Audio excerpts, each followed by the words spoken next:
ওম ভগৱতে বাসুদেৱায় নমঃ। মাইনা বৰষা চেনেললৈ আপোনালোকক স্বাগতম জনাইছোঁ।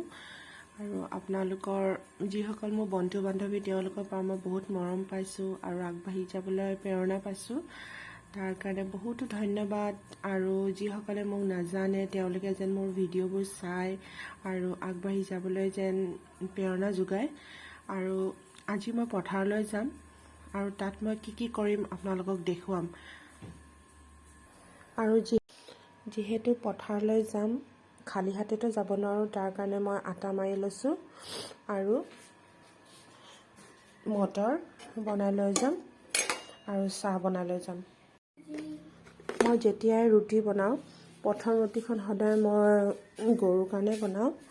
আৰু ৰুটিখন মই সুদাকৈ নিদিওঁ, গুড়ৰ লগত দিওঁ, কেতিয়াবা অলপ হালধি দি দিওঁ।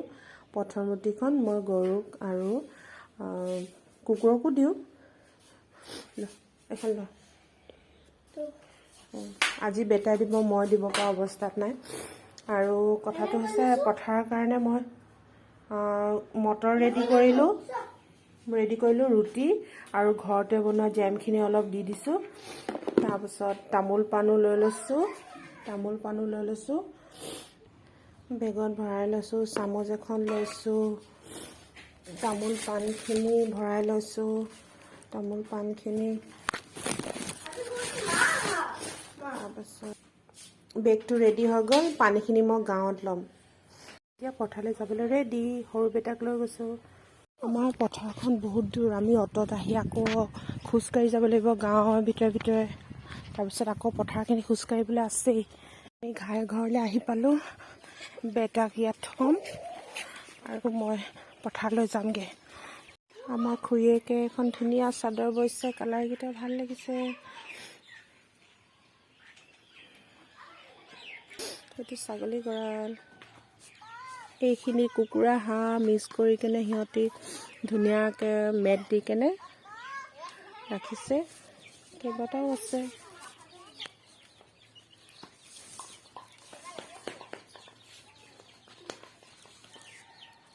আৰু বেটাতে খেলি আছে এইফালে।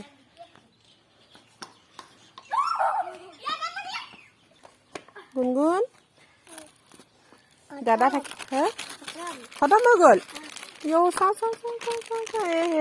আৰু আনি দিম দেই।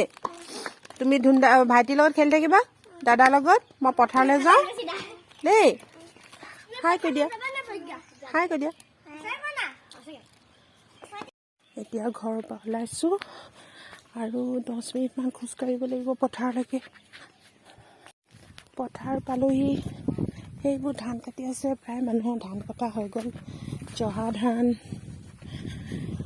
চৰাইলাহী, ৰঞ্জিত সেইবোৰ খেতিয়ে কৰে আমাৰ এইফালে। বহুত দূৰ আৰু যাবলৈ আছে।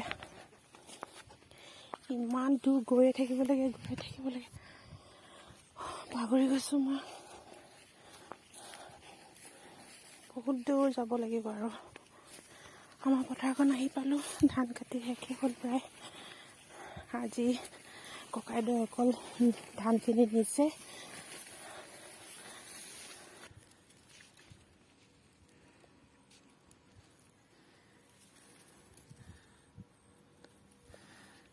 আমাৰ ধানবোৰ কাটি থৈ দিছে।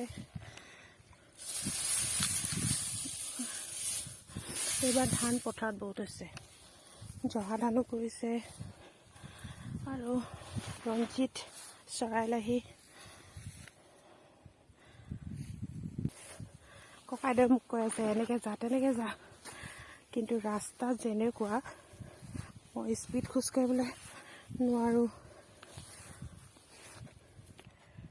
চেণ্ডেল পিন্ধিব নোৱাৰি। ইয়াত চেণ্ডেল হাতত লৈ লৈছোঁ আৰু এবাৰ মই স্পীড খোজকাঢ়িম। ধান কাটিছে, ৰ'ব দূৰৰ পৰা আহোঁগৈ এবাৰ। মাজে গৈছোঁ। এইখিনি অলপ ঢিলা হৈ আছে মাটিখিনি। এইখিনি আমাৰ খুৰীহঁতৰ ধান। খুৰীৰ ওচৰত গৈছোঁ।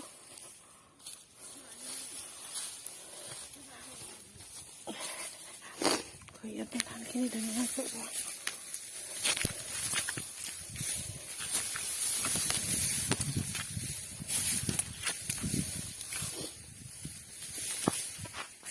এইখিনি আমাৰ খুৰীহঁতৰ ধান। সেইখিনি খুৰীৰ ওচৰত গৈ আছোঁ। তাতে থাকিলে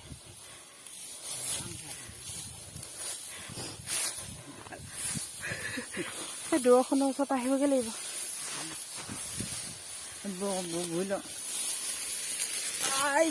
বহিলে বুলিলে একদম এলাহ লাগি যায় আৰু দেই। নিমখ দি থৈলে খাবলৈ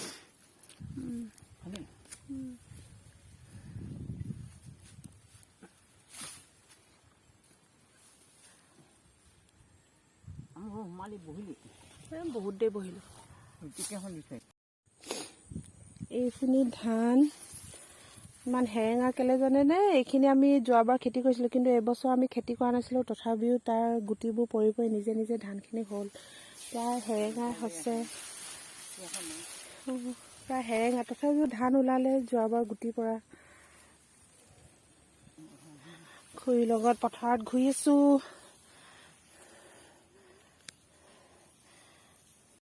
ধান অলপ কাটি লওঁ।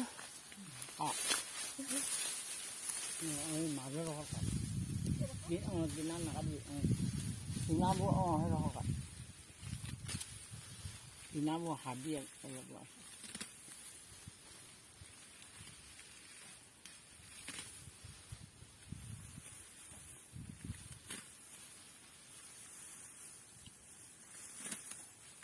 মই শুই লওঁ তই ধান্দা।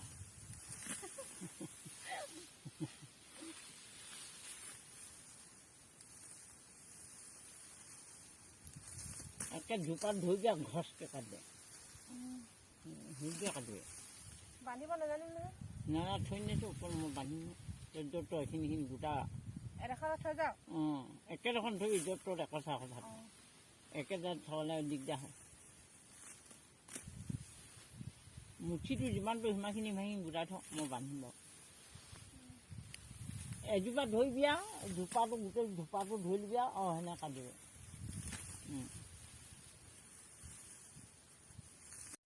বহুত সময় পথাৰত থাকিলোঁ, এতিয়া পথাৰৰ পৰা যাওঁ। সেইফালে ল'ৰাকো থৈ আহিছোঁ খুৰীয়েকৰ ঘৰত। কিবা কৰিছে, প্ৰায় ধান কাটি শেষেই হ'ল। ৰুটি জলপান আনিছিলোঁ, তাৰ কেইখনমান থাকি গ'ল, গৰুকে দি থৈ যাওঁ। ৰুটি কেইখন গাঁৱলৈ আহিলোঁ, ভৰি হাত ধুলোঁ। তাৰপাছত আমাৰ দাদাই খুৰীয়েকে অলপ গাহৰি মাংস বনাইছে। ভাত পানী খাই আহি ঘৰত অলপ ৰেষ্ট লৈছোঁ। আৰু এই ভিডিঅ'টো যদি অলপো ভাল লাগে, লাইক কৰিব, কমেণ্ট কৰিব আৰু শ্বেয়াৰ কৰিব। Thank U.